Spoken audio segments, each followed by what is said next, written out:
The literary subject of this painting, Hermia and Helena by Washington Allston, is taken from Shakespeare.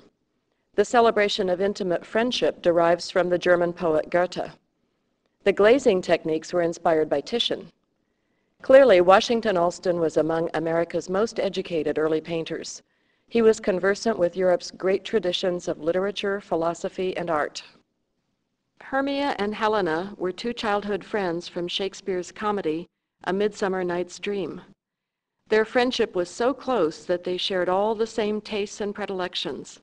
They even loved the same man.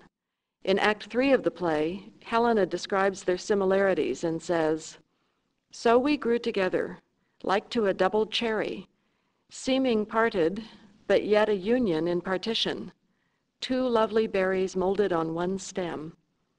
When Allston wrote of this subject to a friend in 1831, he said it represented the singleness and unity of friendship. Singleness and unity combine in his treatment of the two friends. They each have a charming head, but between them they have only two hands holding a single book and two sandaled feet. As a compromise, they show three breasts and knees, with the fourth ones mostly hidden. Showing one body frontally and the other in profile recalls the way Cubist painters would represent a single figure from multiple views. Psychologist Carl Jung pointed out that such partially conflated figures are common in many cultures, from prehistory to modern times. Washington Allston was educated at Harvard and went twice to England to study. Hermia and Helena was painted just before he returned from the second trip in 1818. A revival of Shakespeare's plays was then underway in England. The poet Samuel Taylor Coleridge was lecturing widely on them. He considered them the most perfect expression of human sentiment. In England, Allston was friends with Coleridge and also with William Wordsworth. Like these romantic poets, Allston celebrated dreams and ideas as well as nature. Shakespeare's Enchanted Wood is the second focus of Allston's painting. The dense foliage and glowing distant light suggests that Allston knew the work of German Romantic painters who had translated the nature poetry of Goethe and Rilke into lush, evocative images. For all these borrowings of literary and philosophical concepts, however, Allston remained persuaded that the painter's art was one of magic formulas.